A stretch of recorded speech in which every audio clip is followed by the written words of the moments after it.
The end of Airbnb has begun. The New York government will prohibit short-term Airbnb rentals, meaning rentals for only a couple of days. This is a problem for both tourists, who will find it much more challenging to find accommodation, and the company itself, which will lose millions of dollars by not being able to offer rentals in that city. In today's video, we will discuss what the new regulations are, what impact they could have, what is happening with Airbnb in other important cities, and how property owners are trying to avoid being harmed by the law. In New York, starting from 2022, it became illegal to rent a property for less than 30 consecutive days without the owner being physically present. In other words, owners can advertise for short stays only if they live on the property. However, starting this month, these restrictions become even stricter, allowing only 2 guests in the same property per stay, and owners must be present for any duration. This poses a significant problem for property owners renting for tourist purposes for several reasons. First, if they have to live in the property, it is one less space they can rent to someone else. Secondly, if only 2 people can stay at the same time, it becomes impossible to rent to families or groups of friends, reducing potential clients. Finally, if an owner has multiple properties, they can only rent the property they live in to tourists, and the rest must be rented for longer periods of over 30 days, usually to New York residents who cannot be charged as much as tourists. But it doesn't end there. City officials estimated that in March 2023, there were approximately 10,800 Airbnb ads that were illegal rentals according to the 2022 law. Therefore, the government will now require owners to register with the government to be able to rent short-term and collect short-term rents. Platforms like Airbnb, Vrbo, and Booking.com will have to verify that the homeowner's registration has been approved. This registration is also a problem for owners, as they have to go through the process to register their property and depend on the government approving their request to be able to rent their property through Airbnb. Owners who violate the rules could face fines of up to $10,000, and platforms like Airbnb could receive fines of up to $1,000 for transactions with illegal rentals. Now, why is the New York government implementing these measures? After the rules were implemented when the pandemic broke out, many jobs were lost, especially in New York. Numerous commercial spaces, cafes, and restaurants had to close due to quarantine measures. However, since the employment level fell in 2020, New York City has been growing and creating new jobs, reaching employment levels similar to those before COVID. This has led many people to move to New York in search of work. Since April 2022, over 116,000 immigrants have arrived in New York, causing a housing shortage that has raised rents and increased homelessness. The red line shows how the average rent in Manhattan, an island belonging to New York City, reached a record value of $5,000 per month for the first time in history. The bars illustrate the number of homeless people per 10,000 inhabitants. While New York has 73 people, Chicago has only 14, Houston 5, and Pittsburgh 7. The government aims to prevent the use of housing for tourist rentals by prohibiting short-term rentals for a few days. The goal is to encourage owners to rent these homes to New Yorkers, potentially lowering rental prices due to increased supply. However, the housing shortage is not the only reason for these regulations. Residents in buildings with tourist rentals have complained to the government about increased thefts, noise, and dirt. Tourists, staying only for a few days, are less concerned about their neighbors' opinions, leading to parties, bringing unknown people, and leaving the place messy. Another reason for the government's restriction on short-term rentals, particularly on platforms like Airbnb, may be pressure from hotels. Although there is no concrete evidence, it is likely that hotels have influenced the government to restrict Airbnb. The gray bars show the average price of a hotel room, while the blue bars show the price of an Airbnb room, which is much cheaper and poses a threat to hotels.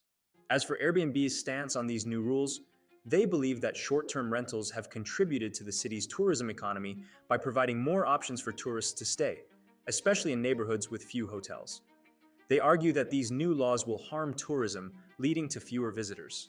Airbnb's director, Teo Ladinsky, stated that the city is sending a clear message to millions of potential visitors that they will have fewer accommodation options when visiting New York and are not welcome. Considering these regulations, what happens if you have booked accommodation through Airbnb for upcoming months? If your stay is longer than 30 days, you won't face issues, as the new rules only apply to short-term rentals. However, if the reservation is for less than 30 days, it depends on your travel date. If your stay involves checking in before December 1st, your reservation won't be canceled. If you were planning to check in after December 2nd, your reservation will be canceled and you will be refunded. This is the date Airbnb set as the deadline for offering short-term rentals. So, if you don't feel like staying in a hotel and plan to stay only a few days, it would be best to look for an Airbnb rental in nearby cities like New Jersey or Long Island. Although more cities are imposing restrictions, other cities in the United States are also implementing laws similar to New York. For example, in Marin County, California, they implemented a registry for property owners who want to rent their homes through Airbnb. Government officials have stopped issuing new permits for rentals, resulting in fewer properties available on the platform. In San Francisco, only owners living on the property can rent short-term, but for a maximum of 90 days a year, facing a fine of $84 for each day beyond the limit. The worst part for Airbnb is that these laws are not only being imposed in the United States. The company has already had to fight against similar laws in other cities worldwide. Here are some examples. Property owners renting on Airbnb in Paris must register their property, just like in New York, since December 2017. In 2019, the Paris government fined Airbnb 12.5 million euros for illegally advertising 1,000 flats that were not registered according to the law. Barcelona also has a registry for short-term rentals, threatening Airbnb with a 60,000 euro fine in 2022 if it did not remove 4,100 ads for unregistered rooms. Faced with this threat, Airbnb had no choice but to remove those ads to avoid being fined. Regulations like these are repeated throughout Europe, including Canada, Germany, the Netherlands, and the United Kingdom. However, beyond these regulations, governments have struggled to control property owners and Airbnb to prevent illegal rentals. For example, a group of tenants in Montreal discovered that the city had barely been monitoring its short-term rental market. Of the 30,000 Airbnb ads published, almost 80% were not officially registered or used fake room numbers. The Barcelona government spends 2 million euros annually to ensure compliance with the law by property owners. Nevertheless, Insider BNB, a website investigating rentals on the platform, estimated that 30% of the 15,655 properties listed on Airbnb in the city by the end of June were illegal and had been posted with fake license numbers. The main reason all these properties are posted illegally is that Airbnb does not control those who list properties. For example, you could publish a property and use a fake registration number. Since Airbnb does not check government records, your listing would appear legal. In cities where there's a limit on the number of days per year, you can rent your property to tourists, such as in San Francisco. You can post the same property multiple times with different photos or descriptions, and Airbnb won't monitor it. In cities like New York, where the owner is required to live in the house while renting it, if you have multiple properties, you could ask a friend to stay in the apartment. They could make the Airbnb listing as if they were the owner and claim to be present during the entire stay of the renter. Another tactic is to rent to someone for 30 days, and once you have their contact, cancel the rental and arrange a short-term rental outside the platform. In short, there are many ways property owners can evade these rules. Additionally, some laws are challenging to enforce. For instance, if the government wants to ensure the owner is living in the rented property, they would need to visit the properties when they are rented to verify the owner's presence. This is practically impossible for all rentals. The same applies to the limit on the number of people. How can the government verify that only 2 people are in a rented property without directly checking the premises? Considering all these rules, fines, and controls, how has Airbnb been faring? Surprisingly, until 2022, the company had been continuously growing. The red bars show the number of rentals, and the green circles represent the value in dollars of all those stays.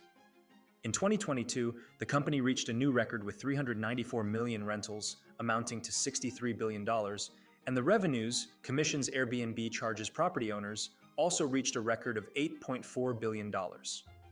However, in 2023, everything has changed, and the company seems to be entering a deep crisis.